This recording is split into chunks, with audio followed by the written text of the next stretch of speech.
Assalamu alaikum жамаат. Эртең менен бисмилля деп ишке чыксак. Азыр светофордо турсам, мынантип бир курьер өзүбүздүн мекендешибиз электросамокаты менен келип сүзүп кетти. Мынерге руль тийиптир да. Эми курьерлер жөнүндө сүйлөйүн деп турсам, курьер бир мекендешибиз келип бүгүн светофордо турсам, машинам уруп кетти аркадан келипчи. Түшсөм, жаш эле бала экен. Ака, кечирип коеюн, Кыргызстандан жаңы эле келдим. Акчаңызды котороюн, айтайын номериңизди, фарыңызды төлөп берейин дейт. Мен айттым, кой укам дедим. Самый главный, өзүң амансыңбы десем, аманмын ака дейт. Ошо акчаны да которбой эле кой дедим. Самый главный, өзүң этият эле болчу дедим. Ушундай суукта ташып жүрөсүң дедим. Шашпа, эмне шашасың жолдон десем, доставка жеткизишим керек ака, болсом дейт, штраф кылат дейт. Туугандарым, курьер туугандар, курьерлик бул оңой иш эмес. Аны жакшы билем, мен да убагында иштегенмин, Delivery Club'та. Бул өтө кыйын иштердин бири да.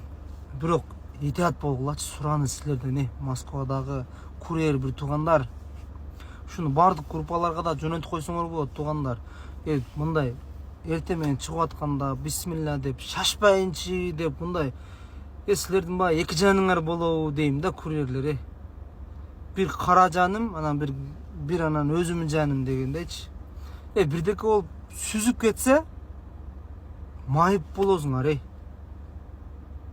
Az суукта көрүп атасыңар, канчалык суук болуп атат.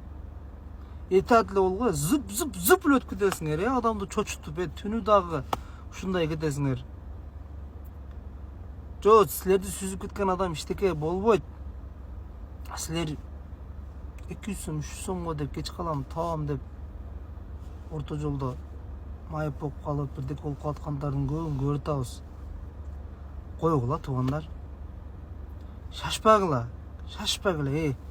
Не кыласыңар шашып? 200-300 сом табасыңар көп болсо. Көп болсо ошо күнү 2000, көп болсо ошо күнү 3000, көп болсо 5000 табаттырсыңар. Бирок шашпагыла сууранчы. Кече эле таксисттер боюнча оюн билдирдим, мына бүгүн курьерлер боюнча айттым. Өзүмө келип мынаны сүзүп кетти.